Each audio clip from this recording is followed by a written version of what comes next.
Kasus terbaru Bapak Ibu boleh lihat. Sudah Bapak Ibu lihat ya kasus terbaru hari ini. Tidak boleh pakai jilbab.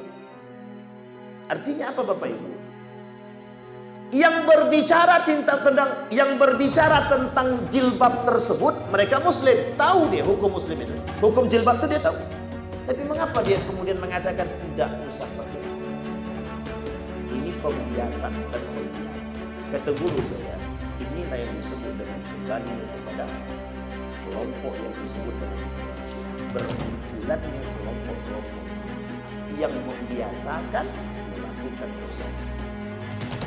Bapak Ibu sekalian yang berbahagia, jilbab itu tertulis di dalam Al-Quran, perintah jelas, itu syariat. Mohon maaf Bapak Ibu, itu syariat. Jilbab. Kemudian bermunculan orang mengatakan bahwa jilbab tidak wajib. Berjilbab itu masuk dalam budaya Arab. Yang uniknya lagi, kalau cuma sekedar pengetahuan demikian begitu, ya mungkin tidak terlalu berat bagi kita. Tapi ketika pelarangan terhadap jilbab, itu yang menjadi masalah kita hari ini. Karena apa? Itu masuk dalam sebuah struktur kebijakan. Kalau sudah masuk dalam struktur kebijakan, itu akan dipraktekkan. Tidak usah pakai jilbab. Nah, kita sambung sekarang. Paskibraka tidak usah pakai jilbab. Bismillahirrahmanirrahim. Assalamualaikum warahmatullahi wabarakatuh. Alhamdulillahi rabbil alamin. Alhamdulillahilladzi arsala rasulahu bil huda wa dinil haqq liyudhhirahu 'alad dini kullih wa kafa billahi shahida. Ashhadu an la ilaha illallah wahdahu la syarika lah wa ashhadu anna Muhammadan 'abduhu wa rasuluhu la nabiyya ba'd. Allahumma salli wa sallim wa barik ala hadzal nabiyil karim. Allahumma salli ala Muhammad wa ala ali Muhammad fil alamin innaka Hamidum Majid. Ya ayuhan nasu taqu rabbakum alladhi khalaqakum min nafsin wahidah wa khalaqa minha zawjaha wa batha minhuma rijalan katsiran wa nisaa wattaqullaha alladhi tasaaluna bihi wal arham innallaha kana 'alaikum raqiba. Wa qala Allah ta'ala ya ayyuhalladzina amanu taqullaha wa qulu qawlan sadida yuslih lakum a'malakum wa yaghfir lakum dhunubakum wa man yuti'illaha wa rasulahu faqad faza fawzan 'azima. Puji syukur kehadirat Allah atas limpahan rahmat dengan mengucapkan alhamdulillahi rabbil alamin. Berselawat kepada Nabi dengan mengucapkan Allahumma salli ala Muhammad wa ala ali Muhammad fil alamin innaka Hamidum Majid. Mudah-mudahan di subuh hari ini senantiasa Allah memberkahi kita, keluarga kita, anak-anak. Allah jadikan keluarga yang sakinah, mawaddah, warahmah. Allah jadikan anak-anak yang saleh dan salihah, yang selalu berada dalam ketaatan kepada Allah Subhanahu wa ta'ala. Amin ya rabbal. Baik Bapak Ibu sekalian yang berbahagia, di subuh hari ini kita coba bincang-bincang santuy, bincang-bincang santuy. Atau lebih tepatnya kita sama-sama mencoba mempelajari apa yang bisa kita pelajari untuk bekal kita. Mudah-mudahan dengan adanya bekal ilmu, jika itu ilmu, dia ada dua, ada ilmu, ada pengetahuan. Ilmu, pengetahuan berada di dalam ilmu. Ilmu itu sudah mencakup dari segala hal. Kadang ada pengetahuan tapi belum tentu ilmu. Contoh, orang tahu kursi tapi dia tak tahu cara buat kursi. Dia tahu itu pengetahuan saja. Tapi kalau dia bisa membuat kursi berarti dia tahu ilmunya gitu. Tapi sebaliknya kalau dia sudah tahu, sudah punya ilmunya, otomatis pengetahuan pun dia sudah punya. Bapak Ibu sekalian yang berbahagia, kemarin kita diskusi dengan siapa namanya itu? Ustadz siapa sih, lupa juga namanya itu. Yang beliau menghubungi saya waktu itu, minta kajiannya, kata dia tentang akhir zaman. Jadi kalau udah kajian akhir zaman nih agak susah sedikit ini. Kajian-kajian yang memang menyentil dan memang harus siap disentil.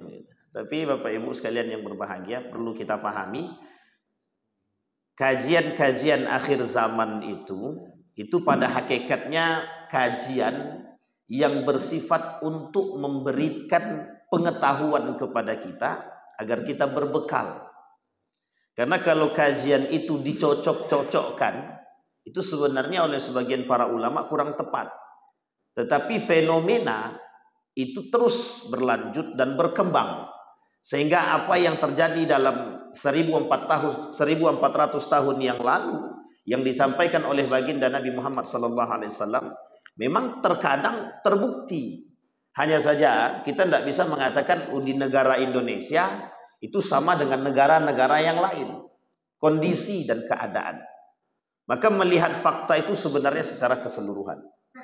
Tetapi hari ini data kemudian dari hal-hal yang kita bisa lihat fakta itu bisa kita temukan di berbagai macam syabakah internet. Artinya apa? Kita bisa melihat data-data. Misal angka kemiskinan, kita bisa lihat angka kemiskinan itu di BPS kan begitu.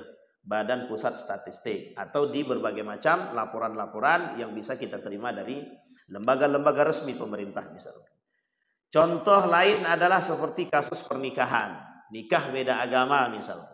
Contoh kasus nikah beda agama itu bisa kita temukan di data-data pengadilan agama atau KUA.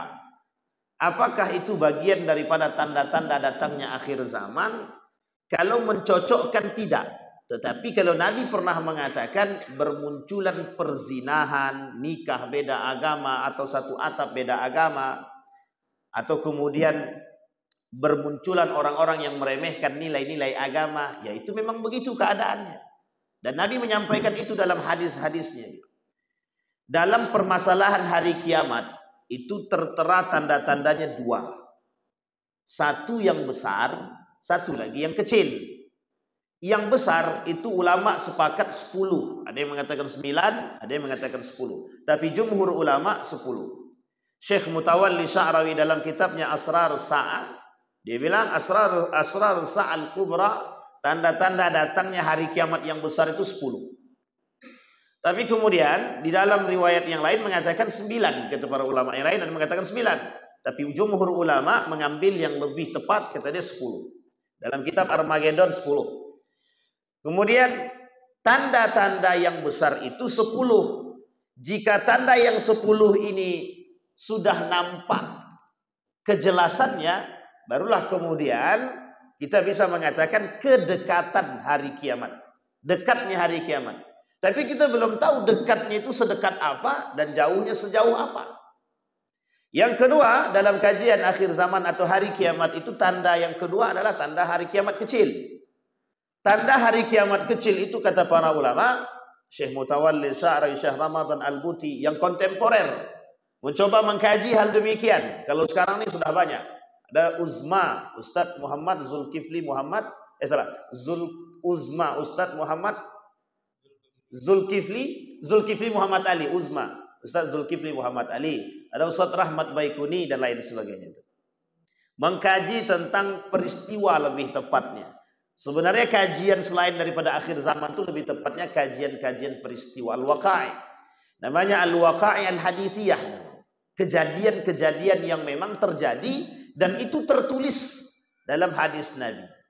Tapi ilmunya tidak bisa kita pakai ilmu cocokologi, itu tidak bisa. Karena kita menggunakan berbagai macam data untuk menyesuaikan. Setidaknya biar para jamaah kita umat muslim berhati-hati dengan keadaan tersebut. Nah, sementara tanda kiamat kecil tersebut itu banyak, bukan sedikit. Dalam kitab yang lain itu sekitar 200 lebih tanda-tandanya, hadisnya.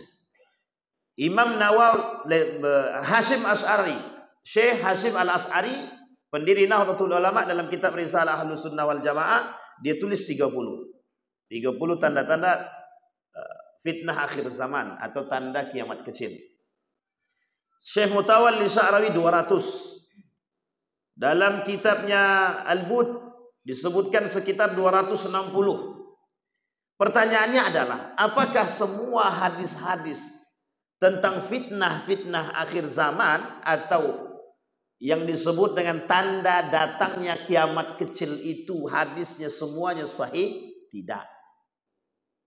Apakah semuanya lemah? Tidak. Karena hadis dia itu berputar pada dua saja. Kalau tidak sahih, hasan. Tapi ada yang kemudian mendhaifkan. Sebagian ulama ada yang mendhaifkan. Adakah derajat hadis itu sampai pada palsu? Ya tergantung hadis-hadis tertentu. Ada yang menuliskan tapi dalam kitab yang tidak terlalu terkenal, ghaira masyhur, itu ada hadis yang dibuat-buat saja. Tetapi itu tidak banyak dikritik oleh tidak banyak diangkat oleh para ulama karena memang hadisnya hadis palsu. Oleh para ulama hadis tidak pernah diangkat. Hanya saja Sunan Abi Daud menuliskan itu. Sunan Abi Daud menuliskan hadis-hadis tentang al-ahadisul fitan, hadis-hadis fitnah akhir zaman. Itu ada dalam Sunan Abi Daud. Nah, di dalam kitab Sunan Abi Daud itu rata-rata hadisnya sahih, hasan, dhaif. Tapi tidak sampai pada derajat dhaif jiddan, tidak sampai. Baik Bapak Ibu sekalian yang berbahagia. Nah, subuh hari ini kita coba ingin angkat. Tapi sebelum sampai ke sana Bapak Ibu, kita ingin coba berbicara tentang faktor yang membatalkan syahadat atau iman. Ada faktor yang bisa membatalkan syahadat atau iman. Antara lain Bapak Ibu, faktor yang bisa membuat iman kita ini runtuh atau syahadat kita batal, itu ada pada faktor yang pertama, kata Syekh Said Hawa itu, yang pertama itu adalah kesyirikan. Atau lebih tepatnya selain daripada syirik, yang kedua itu sama, dia jadikan Tuhan itu kawan. Atau taj'alu lillahi niddan, menjadikan Allah itu punya kawan, sekutu dan lain sebagainya. Salah satu perbuatan yang bisa meruntuhkan iman atau membatalkan syahadat adalah ketika manusia bertawakal selain daripada Allah. Manusia bertawakal selain daripada Allah.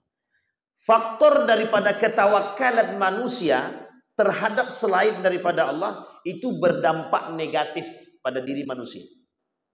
Apa dampak negatifnya? Dampak negatifnya adalah bermunculannya aliran-aliran sesat.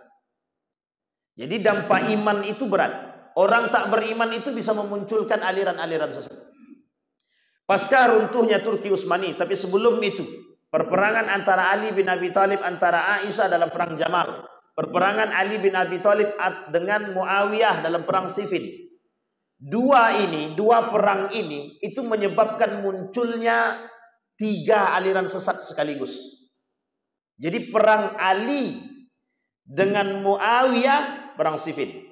Perang Ali dengan Aisyah, perang Jamal.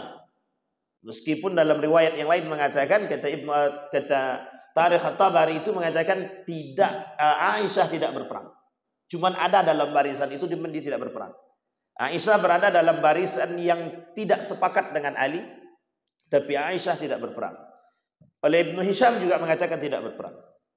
Singkat cerita, dalam 2 perperangan itu muncul 3 aliran sesat sekaligus. Aliran sesat yang pertama yang disebut dengan Murji'ah. Murji'ah ini punya 2 teologi yang berbahaya. Ini yang ingin saya coba angkat Bapak Ibu pagi hari ini. Murji'ah itu aliran sesat, berasal dari kata irja, kembali. Kembali di sini itu bisa diterjemahkan kembali dalam kesesatan atau kembali dalam kebenaran. Murji'ah ini pada masa perpecahan atau perperangan atau munculnya 2 kelompok sesat sebelumnya yang disebut dengan Khawarij dan Syiah. Sampai di sini paham ya Bapak Ibu ya. Jadi Bapak Ibu 3 ini itu sampai hari ini ada. 3 ini sampai hari ini ada. Yang pertama Murji'ah, yang kedua Khawarij, yang ketiga Syiah. Murji'ah ini itu punya 2 teologi, sebenarnya banyak, tapi 2 saja kita coba angkat subuh ini. Teologi yang pertama kata dalam kitab itu, Murji'ah itu, Abu Zahra mengatakan begini. Murji'ah itu teologinya adalah pelaku dosa besar itu tidak kafir dan tidak dikategorikan kufur. Tapi pelaku dosa besar itu adalah dikembalikan kepada tingkat keimanan dia atau hati dia. Ulama sepakat pelaku dosa besar itu kufur. Murji'ah kata pelaku dosa besar tidak kufur.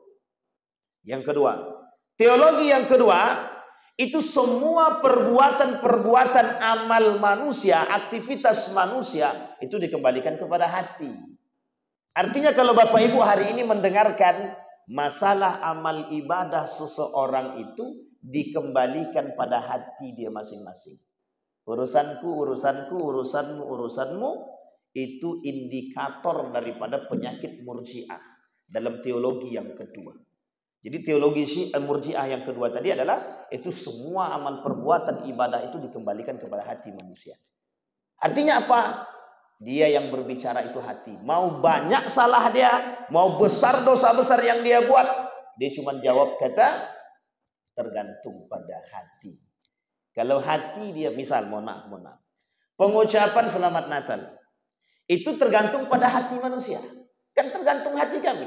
Kami percaya atau tidak. Sampai di sini paham, Bapak Ibu. Ini teologi Murji'ah. Teologi Murji'ah itu begitu. Yang kedua, yang pertama tadi itu pembiasan terhadap dosa besar dan pembiaran terhadap dosa besar. Sehingga orang-orang yang melakukan dosa besar dengan teologi yang sama, itu mereka akan lakukan perbuatan dosa besar tadi, kemudian dengan bahasa yang sederhana. Apa bahasa yang sederhana? Tidak apa-apa. Kan yang menentukan itu hati.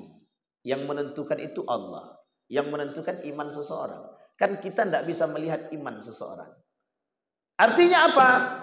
Bukan permasalahan Anda sholat atau tidak sholatnya.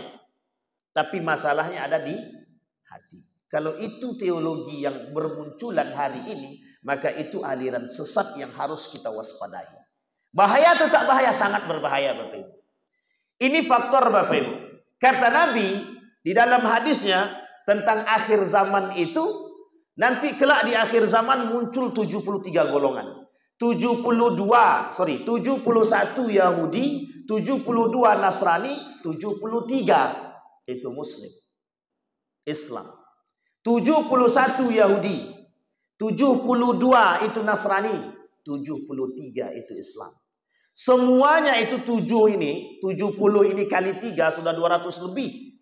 Yang selamat cuma satu, Ahlus Sunnah wal Jamaah. Di belakang dalam garis Islam itu muncul ribuan aliran-aliran sesat, termasuk salah satunya Murji'ah. Dan ini salah satu yang disebutkan oleh Nabi dalam hadisnya tentang tanda datangnya akhir zaman. Bermunculannya orang-orang yang beralirkan sesat. Yang dulu terjadi pada masa Nabi 7 sekaligus. Nabi masih hidup, Nabi palsu. Yang terkenal 3. Yang dikenal oleh khalayak ramai 1. Musailamah al-Kadzdzab. Itu tahu kita Bapak Ibu ya. Nabi palsu. Sekarang tidak ada Nabi palsu lagi muncul. Tuhan palsu pun banyak muncul sekarang. Bukan hanya sekedar Nabi palsu saja, Tuhan pun muncul. Yang ngaku Tuhan pun sudah banyak bermunculan. Hanya saja yang tidak bermunculan hari ini mengaku setan. Tidak banyak yang ngaku. Kenapa tidak banyak yang ngaku jadi setan, tidak banyak yang ngaku iblis? Tapi yang ngaku malaikat ada. Yang mengaku mendapat wahyu ada. Yang mengaku nabi ada. Yang mengaku Tuhan ada. Tapi mengapa tidak ada yang mengaku iblis, tidak ada yang mengaku setan? Alasannya sederhana Bapak Ibu. Karena mereka sudah jadi setan. Jadi nggak perlu ngaku. Loh, ini kondisi kita real Bapak Ibu. Nabi masih hidup, Nabi palsu muncul. Abu Bakar As-Siddiq pasca meninggal baginda Nabi Muhammad SAW memerangi hal demikian. Bayangkan Bapak Ibu, orang bisa mengatakan bahwa zakat itu tidak wajib.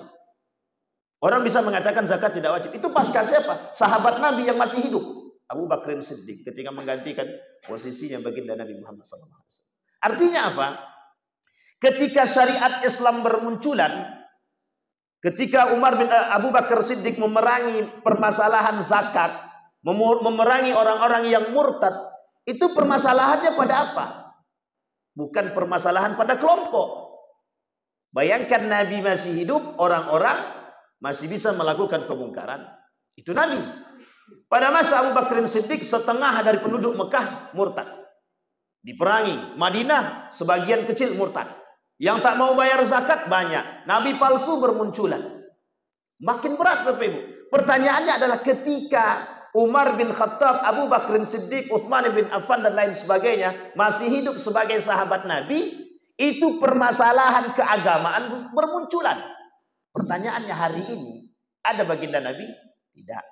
Ada sahabat? Tidak. Ada tabi'in? Tidak. Ada tabi'in? Tidak. Kelak disebut oleh Nabi di dalam hadisnya, kata Nabi, itu akan hilang. Generasi-generasi terbaik itu akan hilang. Tinggallah generasi-generasi dengan kondisi-kondisi yang memang mohon maaf dikatakan oleh Nabi. Di situ banyak kezaliman, di situ banyak diktator, banyak orang-orang otoriter dan lain sebagainya. Nabi sampaikan, al-khilafatu min ba'di 30 sana. 30 setelah kepemimpinan Nabi, 30 tahun setelah Nabi. Setelah Nabi, kata Nabi, akan muncul 30 tahun setelahnya itu Itu akan muncul setelah 30 tahun tersebut, disebut dengan mulkun adud, kata Nabi. Mulkun adud. 30 tahun itu khilafah ar-rasyidah ditambah satu anaknya baginda Nabi Muhammad SAW. Anaknya Ali bin Abi Thalib Al-Hasan. Abu Bakrin Siddiq. Ini kalkulasi semua, akumulasi. Abu Bakrin Siddiq, Umar bin Al-Khattab, Uthman bin Al-Affan, Ali bin Abi Thalib. Ali punya anak namanya Al-Hasan. Al-Hasan cuma memerintah selama 7 bulan. Diakumulasi semua. Jumlahnya 30 tahun. Hadisnya sahih. Kata Nabi, setelah 30 tahun nanti akan muncul mulkun adil. Mulkun adud. Pasca munculnya mulkun adud itu muncul pasca dinasti, bukan pasca, ketika dinasti Umayyah. Muawiyah bin Abi Sufyan merebut tahta kekuasaan daripada Ali, merebut kekuasaan daripada Al-Hasan. Turun kepada anaknya Yazid bin Muawiyah. Turun selanjutnya sampai dinasti-dinasti selanjutnya. Muawiyah dihabisi oleh dinasti Abbasiyah. Dinasti Abbasiyah dihabisi oleh dinasti selanjutnya. Perperangan saudara, perebutan kekuasaan, Nabi sebutkan dalam hadisnya bermunculan mulkun adud. Apa maksudnya mulkun adud? Diktator. Ibu bapak ibu tidak usah kaitkan. Cukup kita mengerti dan memahami saja. Diktator sudah terjadi. Itu hadis. Dan hadisnya sahih. Dan Nabi mengatakan kondisi itu yang ditakutkan oleh Nabi kelak di akhir zaman. Kembali masalah tadi bapak ibu. Murji'ah muncul pada masa Ali bin Abi Thalib. Yang paling berbahaya pada teologi yang pertama bapak ibu. Pembiaran terhadap dosa besar. Pelaku dosa besar bagi Murji'ah. Bagi kelompok Murji'ah, pelaku dosa besar itu tergantung kepada hati mereka. Artinya apa? Mereka tidak katakan itu kufur, mereka tidak katakan itu kafir. Kita ambil contoh. Orang tidak sholat, itu dosa besar apa tidak? Dosa besar. Imam Al-Zahabi dalam kitabnya Al-Kabair mengatakan itu dosa besar. Bahkan orang yang tidak sholat itu nerakanya apa? Sakar. Dimasukkan ke dalam neraka sakar. Masalakakum fis sakar. Apa yang menjadikan kalian masuk dalam neraka sakar? Kami tak sholat. Pertanyaannya adalah, sholat dosa besar, meninggalkan sholat pelaku dosa besar. Harusnya mereka terjerumus dalam kekufuran. Tapi kata Murji'ah, tidak. Hari ini Bapak Ibu, kelompok Murji'ah, kalau bahasa lainnya adalah Neo Murji'ah, atau lebih tepatnya Bapak Ibu, Murji'ah yang permisif. Hari ini bermunculan orang-orang Murji'ah. Kita ambil contoh. Orang Muslim itu terikat dengan syariat yang tidak bisa kita tinggalkan Bapak Ibu. Itu terbebani oleh kita Bapak, kepada kita. Namanya mukallaf. Manusia yang berakal itu mukallafun. Kita ini mukallaf, terbebani, dibebani oleh apa? Syariat. Orang yang beragama Islam, selagi akalnya masih sehat, dia mukallaf, dibebani oleh Allah syariat sebagai aturan dalam kehidupan. Artinya apa? Ketika jalan itu harus sesuai dengan jalannya syariat. Kalau enggak bisa Pak. Warisan harus sesuai dengan syariat. Salat harus sesuai dengan syariatnya. Puasa, zakat dan lain sebagainya harus sesuai dengan syariat. Hari ini Bapak Ibu bermunculan orang-orang yang demikian. Ada orang yang mengatakan salat tidak wajib. Ada orang yang mengatakan sholat itu tidak ada dalilnya. Masih ingat Bapak Ibu ya? Ini kondisi yang real dan nyata. Dan diamini. Yang berkata tak lebih paham tentang agama. Tapi mohon maaf karena punya pendukung yang begitu banyak. Artinya menjadi pendukung. Menjadi tersebar. Menjadi viral. Tahu dia. Dia katakan bahwa tidak ada dalil di dalam Al-Quran yang berbicara tentang hukum sholat. Dalil tentang salat 5 waktu tak ada. Itu dia kata. Dan ini Muslim. Mereka Muslim. Murji'ah Muslim. Yang kedua, kasus terbaru Bapak Ibu boleh lihat. Sudah Bapak Ibu lihat ya kasus terbaru hari ini. Tidak boleh pakai jilbab. Artinya apa Bapak Ibu? Yang berbicara tentang jilbab tersebut, mereka Muslim. Tahu dia hukum Muslim itu. Hukum jilbab itu dia tahu. Tapi mengapa dia kemudian mengatakan tidak usah pakai jilbab? Ini pembiasan dan pembiaran. Kata guru saya, inilah yang disebut dengan kembalinya kepada kelompok yang disebut dengan Murji'ah. Bermunculannya kelompok-kelompok Murji'ah yang membiasakan melakukan dosa besar. Bapak Ibu sekalian yang berbahagia, jilbab itu tertulis di dalam Al-Quran. Perintahnya jelas, itu syariat. Mohon maaf Bapak Ibu, itu syariat. Jilbab. Kemudian bermunculan orang mengatakan bahwa jilbab tidak wajib. Berjilbab itu masuk dalam budaya Arab. Yang uniknya lagi, kalau cuma sekedar pengetahuan demikian begitu, ya mungkin tidak terlalu berat bagi kita. Tapi ketika pelarangan terhadap jilbab, itu yang menjadi masalah kita hari ini. Karena apa? Itu masuk dalam sebuah struktur kebijakan. Kalau sudah masuk dalam struktur kebijakan, itu akan dipraktekkan. Tidak usah pakai jilbab. Nah, kita sambung sekarang. Paskibraka tidak usah pakai jilbab. Ini Bapak Ibu, saya harus kasih tahu sama Bapak Ibu. Bapak Ibu, itu Bapak Ibu. Apa kata dia? Ketika saya masuk dalam kelas itu, kebetulan saya masuk terlambat, Bapak. Terlambat saya masuk. Ketika saya masuk terlambat itu, apa kata dia? Tuh lihat, kata dia. Kambing masuk, kata dia. Saya ini berjenggot, Pak. Karena saya berjenggot, waktu itu jenggot saya agak sedikit panjang. Itu dia bilang apa? Kambing masuk, kata dia. Saya bilang, waduh, sabar. Tapi karena dia sambil tersenyum, sambil tertawa, coba bayangkan. Yang harus kita perhatikan begini Bapak Ibu. Begitu mudahnya meremehkan sunnah baginda Nabi Muhammad SAW. Wujud permainan. Bapak Ibu tidak akan melihat itu di sini. Tapi kami merasakan itu Bapak Ibu. Saya bertemu betul dengan orang-orang seperti ini Bapak Ibu. Betapa bahayanya pola pikir mereka. Dan itu pengikutnya banyak. Dan bergelar profesor. Dan beliau menjadi satu-satunya profesor di Indonesia, di universitas yang di luar, yang bergengsi Bapak Ibu di Eropa. Satu-satunya orang Indonesia sampai hari ini yang mendapatkan gelar profesor di luar, dan itu paling bergengsi di dunia. Dari universitas yang paling bergengsi di dunia. Makanya mohon maaf, kesombongan sedikit muncul. Artinya apa Bapak Ibu? Apa dia kata? Tuh kambing masuk. Karena dia waktu itu bercanda. Saya lihat wajud raut bercanda, tapi kemudian bercanda itu adalah menusuk. Artinya apa? Dia ingin sampaikan pesan kepada kita, biasa aja lah masalah jenggot itu. Sampai sini paham Bapak Ibu? Karena ketika itu, para ulama itu sudah terjadi perdebatan masalah jenggot itu Pak. Nabi mengatakan sunnah berjenggot itu. Bahkan sebagian mazhab yang lain itu mengatakan berjenggot itu, perintahnya itu bisa dikatakan wajib.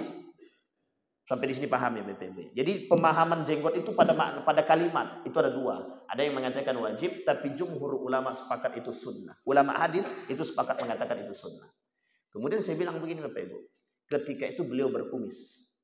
Dan kumisnya teman saya bilang, nah, itu kumis kucing. Saya bilang. Artinya apa Bapak Ibu? Kita berhadapan tuh. Itu yang pertama. Yang kedua Bapak Ibu. Ada salah seorang profesor juga. Di Yogyakarta itu dia biasa melemparkan Al-Quran itu. Itu biasa. Dilemparnya Al-Quran itu biasa. Dan itu kita melihat dengan mata kepala kita sendiri. Dan itu bagi mereka biasa. Apa kata mereka? Yang kami lemparkan bukan Al-Quran, bukan isinya. Yang kami lempar adalah kertas. Ini Bapak Ibu permainan bahasa. Permainan bahasa. Artinya begini Bapak Ibu. Bagi mereka, kalau kita mukmin itu dosa besar. Pengingkaran terhadap jilbab, pengingkaran terhadap Al-Quran, pengingkaran terhadap makna ayat Al-Quran, pengolok-olokan terhadap ayat-ayat Al-Quran syariat Islam. Orang mengatakan jilbab itu tidak wajib, dia sedang meremehkan syariat Islam. Dia sedang mempermainkan syariat Islam. Kata Said Hawa, batal syahadatnya, kufur dia. Kafir tidak, tapi kufur dia. Ulama sepakat mengatakan tidak kafir, tapi kufur. Tapi kalau dia sudah keluar irtad dan didi, sudah murtad dia daripada Islam, itu sudah bisa kita katakan kafir. Bahkan darahnya halal untuk dibunuh. Artinya apa Bapak Ibu pada konteks ini? Yang ingin saya sampaikan adalah betapa sekarang itu bermunculan kelompok-kelompok yang membiasakan melakukan dosa besar. Yang seluruhnya dikembalikan kepada hati manusia, itu tergantung hati masing-masing. Ini bukan masalah tergantung hati masing-masing Bapak Ibu. Bukan tergantung pada hati masing-masing. Begitulah hari ini kita bermasalah dengan apa? Coba perhatikan baik-baik. Muslim mana atau mukmin mana yang bisa selalu memperhatikan mukmin yang lain? Artinya apa? Karena pembiasaan kita, karena diri kita tidak, atau acuhnya kita terhadap mukmin yang lain, hari ini mereka lebih leluasa masuk ke dalam barisan-barisan umat mukmin, kemudian merusak. Yang mereka rusak pola pikir, gaya berpikir kita. Sehingga mohon maaf Bapak Ibu, permintaan maaf diterima, tetapi pengaruh pola pikir, bahasa, dan kebijakan itu mempengaruhi. Hari ini kita tolak. Kita nggak tahu 20 tahun yang akan datang. Mungkinkah itu ditolak atau mungkinkah itu kembali kepadanya? Ini yang menjadi masalah kita hari ini Bapak Ibu. Makanya mohon maaf saya bilang itu masalah Bapak Ibu. Itu sangat berbahaya. Kelompok-kelompok seperti ini itu sangat berbahaya. Bahkan beliau mengatakan dalam video singkat beliau itu, saya masih ingat betul itu videonya. Dan beliau mengatakan apa? Bahwa agama itu adalah ancaman bagi Pancasila. Sampai sini paham Bapak Ibu ya? Musuh terbesarnya negara atau Pancasila adalah agama. Bayangkan Bapak Ibu, orang umat yang beriman menjadi musuh negara. Paham sampai di sini Bapak Ibu ya? Apapun itu. Makanya Bapak Ibu, konsep yang mereka munculkan adalah terhadap orang-orang yang beragama itu radikalisme. Saya ingin katakan radikalisme itu adalah orang-orang yang fanatik terhadap agama. Orang-orang yang dianggap fanatik terhadap agama secara berlebihan.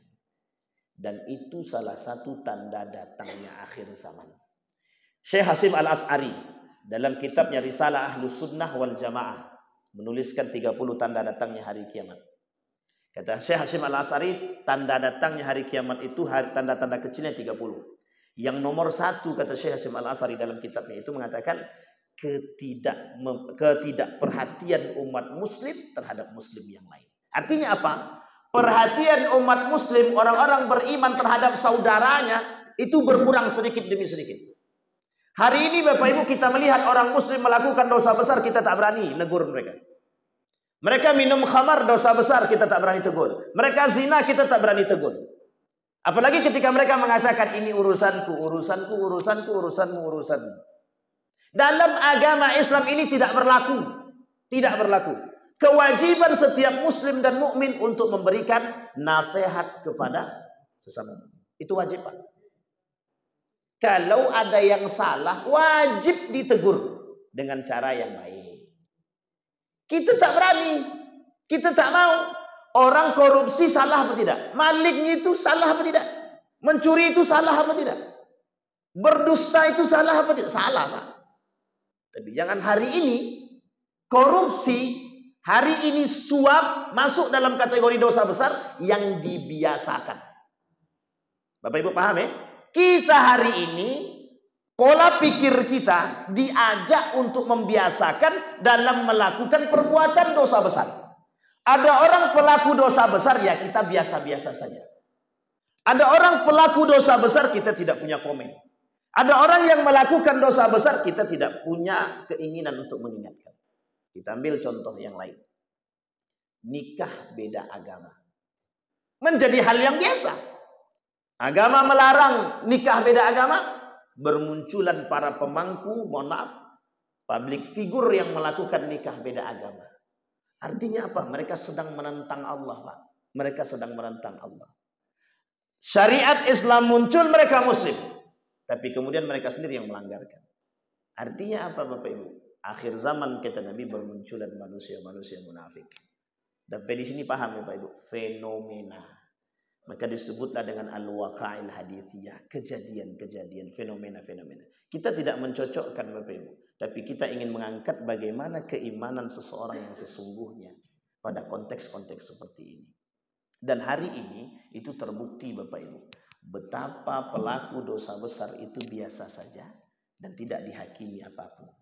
Bahkan mohon maaf, sampai-sampai mereka ingin melegalkan sesuatu yang diharamkan oleh agama. Seperti LGBT, ingin diundang-undangkan. Seperti pergaulan bebas, perzinahan, mau dilegalkan. Seperti milkul yamin atau zina mau dibiasakan. Kalau zinahnya suka sama suka itu tidak zina Pak Ustaz. Yang dikatakan zina itu kalau pemerkosaan. Coba bayangkan. Itu kalau kita mentelaah kalimat itu biasa saja. Maka kata Nabi dalam riwayat yang lain itu, kata Nabi, nanti akan kalian dapat ikan itu di akhir zaman, kata Nabi, tungkahul mar'ah. Mereka perempuan-perempuan itu dinikahkan. Dinikahkan di mana? Jadi maksudnya adalah, maksud hadis tersebut, perzinahan itu akan kalian temukan kelak di akhir zaman itu di mana-mana. Di Australia, Bapak Ibu, di Australia itu kalau orang sudah sampai di taman, baik laki-laki mau perempuan duduk berduaan, this is my privacy. Kuncinya di situ. Ini adalah privasi. Tidak boleh ada yang campur tangan. Polisi sekalipun campur tangan, polisinya yang dihukum. Artinya apa maksudnya? Di dalam taman tersebut mereka mau zina dalam konteks yang tidak berhubungan badan. Tapi di luar dari itu, mau ciuman, kayak mau pelukan, kayak mau ngapain, kayak itu terserah. Itu privasi, Bapak Ibu, yang tidak boleh diganggu-gugat. Gaya berpikir bebas yang merusak pada akhirnya. Sampai di sini paham ya, Bapak Ibu? Baik. Ini yang ingin saya angkat, Bapak Ibu. Apa kaitannya dengan judul kita tentang tanda-tanda datangnya akhir iman? Syu'bul iman, kata Imam Al-Baihaqi. Syu'bul iman, bagian daripada penguatan iman. Artinya apa? Kita kuatkan dulu iman kita sebelum kita bertemu dengan tanda-tanda akhir zaman. Bapak Ibu, tanda-tanda datangnya akhir zaman itu yang kecil itu berkaitan tentang fenomena kehidupan manusia. Berkaitan tentang fenomena kehidupan manusia. Berbagai macam. Maka dalam kitab Armageddon itu disebutkan begini. Salah satu tanda datangnya akhir zaman, tanda kecil itu dengan lahirnya baginda Nabi Muhammad SAW. Jadi lahirnya baginda Nabi itu tanda datangnya akhir zaman atau kiamat kecil. Jadi Nabi lahir itu kiamat kecil. Meninggalnya Nabi, ke dalam riwayat yang lain, wafatun Nabi SAW itu tanda datangnya hari kiamat. Wafatnya baginda Nabi Muhammad SAW itu adalah tandanya hari kiamat kecil yang pertama. Jadi lahir dan wafat itu adalah tanda hari kiamat kecil yang pertama. Oleh para ulama katakan tanda hari kiamat kecil yang pertama. Bapak Ibu, kenapa? Karena ketika meninggalnya baginda Nabi Muhammad SAW, sandaran terbesar umat muslim ketika itu. Betapa kuatnya goyangan dan goncangan yang terjadi. Baginda Nabi Muhammad SAW meninggal, setengah dari penduduk Mekah murtad. Artinya apa Bapak Ibu? Masuk Islamnya ngapain? Masuk Islamnya karena pengen selamat, takut dijarah. Masuk Islamnya ngapain? Masuk Islamnya terpaksa. Sampai sini paham Bapak Ibu? Saya ingin ungkit sedikit, tapi kemudian keutamaan Abu Sufyan sudah terjadi. Abu Sufyan termasuk orang yang masuk Islam terpaksa. Mau tidak mau harus masuk Islam. Karena dia takut apa yang terjadi nanti ketika di Mekah. Datang Abu Sufyan kepada baginda Nabi Muhammad SAW. Dibawa oleh Umar bin Khattab untuk bertemu dengan Nabi. Dia bersahadat di situ. Kemudian Nabi keperintahkan kepada para sahabat untuk mengatakan kepada penduduk Mekah yang masuk ke dalam rumah Abu Sufyan selamat, yang masuk ke dalam rumah-rumah mereka selamat. Tidak terjadi perperangan, penaklukan kota Mekah atau Fathu Makkah, tidak terjadi pertumpahan darah sedikit pun. Tapi yang ingin kita garis bawahi bagaimana masuknya. Bagaimana masuknya Abu Sufyan Abu Sufyan ke dalam Islam. Masuk ke dalam Islam hanya untuk mencarikan keamanan pada diri dia. Sehingga dia berantem dengan istrinya Hindun ketika itu. Singkat cerita Bapak Ibu, Hindun pun ikut masuk Islam. Artinya apa? Banyak orang-orang Mekah ketika itu pengen selamat masuk ke dalam Islam. Tapi kemudian, tergantung kemudian pada aspek apa? Tergantung pada aspek keimanan dan hidayah yang ketika itu terjadi. Banyak dari mereka yang masuk Islam tadi, yang memang hidayah bertahan. Sehingga mohon maaf ketika wafat baginda Nabi banyak juga yang tidak keluar, setengah. Tapi setengahnya lagi murtad. Kenapa mereka murtad? Kenapa mereka keluar daripada Islam? Karena satu Bapak Ibu. Karena mereka merasa keberadaan Nabi itu waktu itu merusak, cari selamat mereka harus masuk Islam. Ketika baginda Nabi meninggal, posisi di Madinah dan jauh Bapak Ibu, mereka keluar daripada Islam. Itu yang diperangi oleh Abu Bakar Siddiq. Di Madinah begitu. Meskipun tidak banyak yang keluar daripada Islam, tapi di perbatasan Madinah Mekah banyak yang tidak mau bayar zakat. Kenapa alasan Abu Bakar memerangi mereka? Karena Abu Bakar takut kelak syariat zakat itu hilang. Hari ini Bapak Ibu, syariat zakat tidak hilang. Yang tidak mau bayar zakat banyak. Ancamannya apa? Ancamannya neraka. Mereka tak takut. Kenapa tak takut? Karena tak nampak api itu, Pak. Api itu tak nampak. Kalau api itu nampak baru takut deh. Mereka tak merasa. Bagi mereka tidak ada keberkahan itu ada atau tidak ada keberkahan dalam harta mereka. Mereka tidak tahu. Karena tidak punya iman, mindset sudah berubah, dunia yang terbesit dalam otak biasa saja. Hari ini kita dituntut begitu. Apa tuntutannya? Kita dituntut mencari hidup mulia dengan ekonomi, dengan harta dan lain sebagainya. Tapi kita tak pernah berpikir konsep hidup kita dengan iman itu tak pernah. Yang kita diajak hari ini, dituntut hari ini adalah bagaimana mencari harta. Bahkan dulu anak-anak kita diajarkan, kau belajar yang baik, biar nanti bisa mudah cari kerja. Tak pernah kita diajarkan, belajar baik-baik, sholat baik-baik, biar kelak kau selamat dunia akhirat. Yang diajarkan apa? Belajarlah, mau masuk apa nanti? Mau masuk pesantren, nah paling jadi imam. Mau belajar Quran, pesantren, nah paling jadi tukang baca Yasin. Astagfirullah wa atubu ilaih. Bayangkan, konsep itu sudah tertanam jauh, Pak, dulu. Kami masih kecil itu konsepnya. Kami masih kecil, itu yang ditanam dalam pola pikir kita. Sehingga yang tertanam dalam benak anak-anak itu, generasi-generasi itu adalah bagaimana mereka mencari pekerjaan yang layak, bekerja di tempat yang mohon maaf, bisa mencari pekerjaan. Akhirnya apa orientasinya? Keluar dari belajar, orientasinya dunia. Bukan orientasi yang lain. Itulah yang dibuat oleh manusia-manusia orientalis, Yahudi, Israel itu begitu. Cuci otaknya begitu. Kenapa? Karena harus cari. Makna ekonomi itu adalah carilah keuntungan yang sebesar-besarnya. Mau halal kayak mau haram kayak mau haram kayak tidak urus. Konsep ekonomi, arti daripada ekonomi itu oleh pengetahuan, oleh ilmuwan barat diartikan carilah keuntungan sebesar mungkin. Mau halal kayak caranya, mau haram kayak tak urus. Sampai di sini paham Bapak Ibu? Itu konsep Bapak Ibu. Yang terjadi pada kita hari ini begitu. Wafat Nabi, sandaran umat Islam berkurang. Tinggal para sahabat. Kata Nabi, yang generasi terbaik itu setelah Nabi. Generasiku kata Nabi setelah diriku dan setelahnya. Tsumma generasi terbaik Nabi. Pada masa Nabi masih aman. Pada masa sahabat Khulafaur Rasyidin, sahabat Nabi semua. Kata dalam riwayat yang lain Bapak Ibu dikatakan begini. Ketika Umar bin Khattab masih hidup, tidak ada satupun fitnah yang berani keluar. Fitnah akhir zaman itu, mohon maaf bukan fitnah akhir zaman ya, tapi fitnah apapun itu tidak berani keluar. Bukan tidak berani, karena Nabi katakan, dalam riwayat itu Nabi katakan Umar itu dibaratkan pintu tertutup rapat. Maka kata Umar, tahukah kalian siapa yang disebut dengan bab pintu tersebut? Kata Umar bin Khattab, kata Hudzaifah bin Yaman adalah huwa Umar bin Khattab. Itu adalah Umar. Tapi apa yang terjadi Bapak Ibu?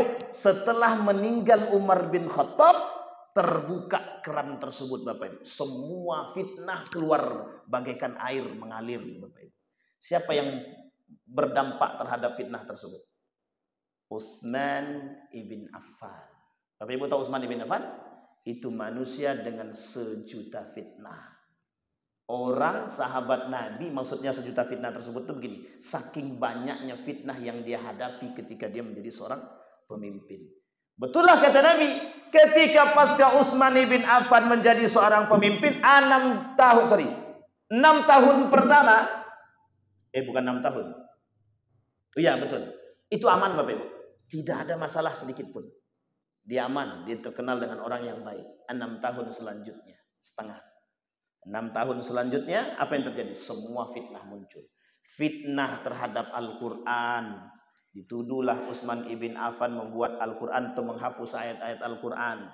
Tuduhan kedua nepotisme. Tuduhan ketiga kafir. Pokoknya banyak Bapak Ibu kasus Utsman itu. Keran air terbuka pada itu. Keran air itu apa maksudnya? Fitnah itu mengalir begitu saja. Utsman orang yang mendapatkan fitnah.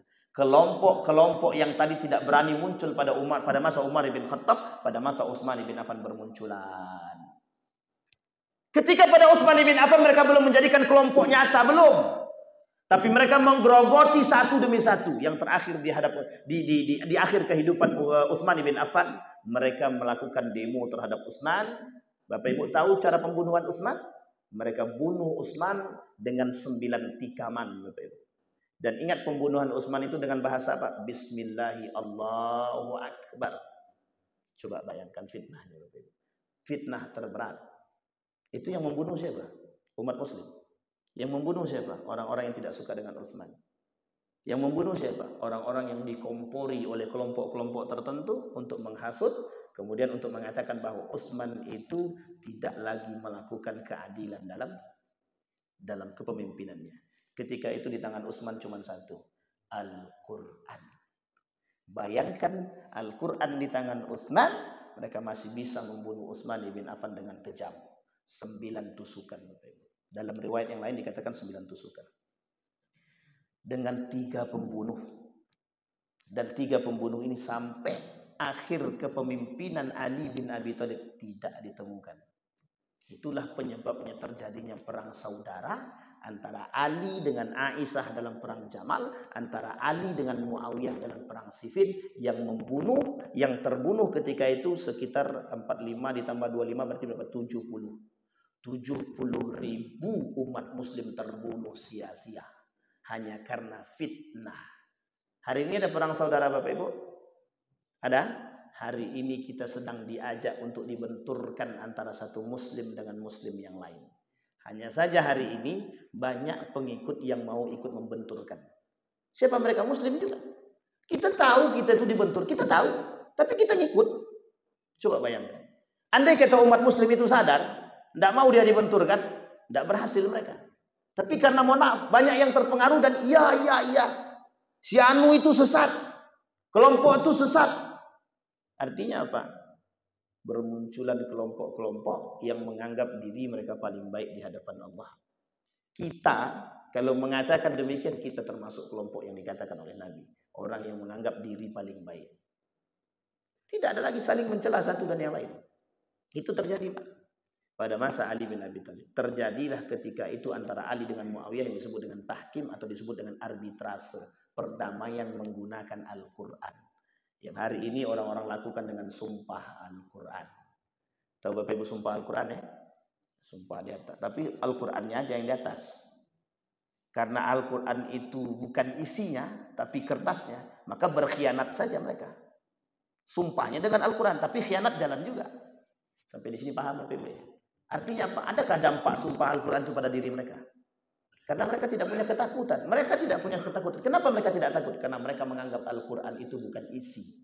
Mereka anggap Al-Quran itu hanya kertas. Mereka anggap Al-Quran itu sama seperti buku lainnya. Tidak ada nampaknya bagi kehidupan mereka.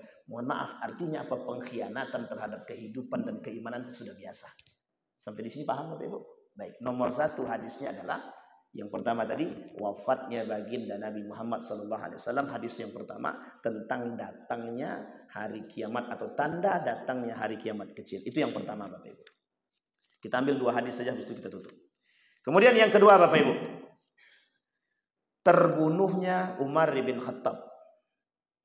Muqattal Umar ida'un bi intisharil fitan fil ummah. Dibunuhnya Umar bin Khattab atau terbunuhnya Umar bin Khattab atau matinya Umar bin Khattab atau meninggalnya Umar bin Khattab, terbukanya pintu fitnah. Disinilah fitnah. Pada masa Umar bin Khattab orang tak berani memberontak, tak berani. Karena Umar punya sikap ketegas. Ketegasan Umar bin Khattab itu sulit. Bahkan mohon maaf, Umar bin Khattab itu nantang. Yang ditantang sama dia siapa? Bukan lagi siapa-siapa, iblis. Jadi kalau kau macam-macam sama umatku, aku turut gitu. Jadi orang takut, setan itu takut dengan Umar itu. Ada cerita lucu itu ketika Umar bin Khattab itu datang ke rumah Nabi, istri-istri Nabi sedang berbicara dengan Nabi tapi dengan suara yang agak keras. Lebih keras daripada Nabi istri-istrinya. Umar masuk ke dalam rumah, ketok pintu masuk. Ketika masuk ke dalam rumah tadi, semua orang diam. Nabi tersenyum. Umar bingung kok tersenyum. Umar tanya kepada Nabi, kenapa tersenyum? Semua diam. Kemudian Nabi tak menjawab. Umar tanya, loh kok pada diam? Kenapa pada diam? Ternyata istri-istri Nabi pada takut kepada Umar bin Khattab. Takut di sini segan. Apa kata Nabi? Wong setan aja takut sama ente, apalagi manusia, kata Nabi. Itu dalam bercandaan. Artinya apa ketegasan Umar bin Khattab? Apa kata Umar bin Khattab? Di hadapan Nabi, Umar bin Khattab bisa menegur istri Nabi. Di hadapan Nabi, Umar bin Khattab bisa menegur istri-istri Nabi. Apa kata Umar bin Khattab? Kenapa kalian mengangkat suarakan lebih tinggi daripada baginda Nabi Muhammad SAW? Artinya ketegasan Umar bin Khattab. Umar bin Khattab itu sebelum dia masuk Islam, Bapak Ibu, kerjaannya cuma naik ke Jabal Qubais. Tahu Jabal Qubais, Bapak Ibu? Jabal Qubais itu ini Masjidil Haram. Di atas Masjidil Haram itu ada yang sekarang menjadi tempat penginapannya tamu-tamunya raja. Itu namanya di Jabal Qubais namanya. Jabal Qubais itu, dari atas itu kata Umar bin Khattab, "Woi, bangsa Quraisy, yang paling kuat naik ke atas," kata. "Ayo kita gelut." Itu gaya bahasa Umar bin Khattab. Artinya preman tingkat tinggi lah ketika itu. Apa kata Umar bin Khattab? "Bangsa Quraisy yang paling kuat naik ke atas, yuk kita gelut." Nah, saking kuatnya. Cuma di dalam bangsa Quraisy itu Umar bin Khattab itu sampah. Oleh mereka dianggap sampah, Bapak. Serius. Kenapa? Karena Umar bin Khattab ini bukan dari keluarga yang, mohon maaf, bukan dari golongan atau kabilah yang terkenal, yang baik. Sehingga keberanian Umar bin Khattab membuat dia cukup disegani dan diajak. Di Saqifah Bani Sa'idah itu, di tempat perkumpulannya orang-orang kafir Quraisy itu, Umar bin Khattab tidak diajak duduk. Ketika Umar datang, apa kata Abu Jahal? "Apa yang duduk di sini? Ini kan kabilah-kabilah terhormat." Akhirnya keluar Umar bin Khattab. Tapi kemudian yang diharapkan diambilnya pedang tadi pada kasus adiknya. Datang dia ke rumah Nabi, dia baca surat Toha dari adiknya, diantarkan ke tempat Nabi, kemudian dia masuk Islam. Di sini sudah disebutkan oleh Nabi dua di antara yang akan masuk. Kalau tidak di antara dua yang akan masuk ke dalam Islam itu, kata Nabi, ada panglima terkenal itu, kalau tidak Abu Lahab, satunya lagi Umar bin Khattab. Tapi yang terpilih adalah Umar bin Khattab. Kalau sempat Abu Lahab yang masuk Islam, tak ya di ayat-ayat Al-Quran itu, Pak, batal semua. Tapi karena Allah lebih tahu daripada hal demikian, yang masuk Islam adalah Umar bin Khattab. Saking takutnya orang. Pada masa Umar bin Khattab, satu yang dilakukan oleh Umar bin Khattab, ekspansi. Apa namanya itu? Apa bahasa ekspansi itu ya? Mengembangkan Islam lah sampai ke berbagai macam daerah. Kekuatan itu terjaga. Termasuk salah satunya Palestina. Ketika itu termasuk salah satunya Palestina. Israel itu salah satu tempat yang ditaklukkan oleh Umar bin Khattab pada masanya. Satu-satunya yang terjadi ketika itu. Singkat cerita Bapak Ibu, sudah selesai. Singkat cerita Bapak Ibu, Umar bin Khattab itu ditakuti oleh berbagai macam pihak, berbagai macam kalangan. Takut orang karena ketegasan dia. Kata Nabi, meninggal nanti Umar bin Khattab, maka keran air fitnah itu terbuka. Betul Bapak Ibu, Nabi manggil Abu Bakar, Nabi manggil Umar, Nabi manggil Utsman. Cuma Nabi makannya cuma bertiga. Satu piring bertiga. Di situ Nabi, di situ Abu Bakar, di situ Umar. Utsman yang dipanggil tapi tidak diajak makan bareng. Utsman makannya dengan yang lain, sahabat-sahabat yang lain. Dalam hati Utsman, ini dalam riwayat yang lain, dalam hati Utsman berkata, "Kelak aku yang paling banyak mendapatkan fitnah." Terbukti Bapak Ibu, meninggal Umar bin Khattab, semua fitnah itu terjadi pada masa Utsman bin Affan. Awal mula fitnah. Nanti muncul pada mata Utsman bin Affan sampai hari kiamat datang. Bapak Ibu sekalian yang berbahagia, ada pertanyaan? Tidak ada, alhamdulillah. Ada pertanyaan Bapak Ibu sebelum kita tutup? Enggak ada, alhamdulillah. Berarti kan betul tidak ada yang bertanya. Karena kalau udah begini ini memang agak berat sedikit Bapak Ibu. Mudah-mudahan ada manfaatnya bagi kita semua. Kesimpulan dari apa yang kita sampaikan, hari ini kita perkuat iman. Hari ini kita memperkuat akidah. Insya Allah nanti kita akan coba sampaikan beberapa hal tentang faktor-faktor yang membatalkan iman, faktor-faktor yang membatalkan syahadat, yang kemudian kita konversikan dengan hadis-hadis tentang datangnya akhir zaman, baik itu fitnah ataupun apa dan lain sebagainya. Mudah-mudahan bisa menambahkan keimanan kita, bisa menambah kekuatan kita, bisa meningkatkan persatuan kita. Yang insya Allah kalau kita bersatu, insya Allah kita kuat. Kalau tidak ya kita akan lemah selamanya. Mungkin itu saja yang dapat saya sampaikan. Kita berdoa kepada Allah. A'udzubillahi minasyaitonirrajim. Bismillahirrahmanirrahim. Hamdan syakirina hamdan na'imin hamdan yuwafi ni'amahu wa yukafi'u mazida. Ya Rabbana lakal hamdu kama yanbaghi li jalali wajhikal karim wa 'azim sultanik. Allahumma salli ala Muhammad wa ala ali Muhammad fil alamin innaka Hamidum Majid. Ya Hayyun ya Qayyum ya Fattah ya Alim ya Aziz ya Ghaffar ya Rabbal alamin. Allahumma ighfir lana dhunubana wa kaffir 'anna sayyi'atina wa tawaffana ma'al abrar. Allahumma faqihna fid din wa 'allimna at-ta'wil. Rabbana zalamna anfusana wa illam taghfir lana wa tarhamna lanakunanna minal khasirin. Allahumma a'inna ala dzikrika wa syukrika wa husni ibadatik. اللهم دمر اليهود، اللهم دمر اليهود، اللهم أهلك الكفرة والمبتدعة والمشركين أعداءك أعداء الدين. اللهم انصر إخواننا المجاهدين في فلسطين وفي غزة في كل مكان. ربنا آتنا في الدنيا حسنة وفي الآخرة حسنة وقنا عذاب النار، والحمد لله رب العالمين. السلام عليكم ورحمة الله وبركاته.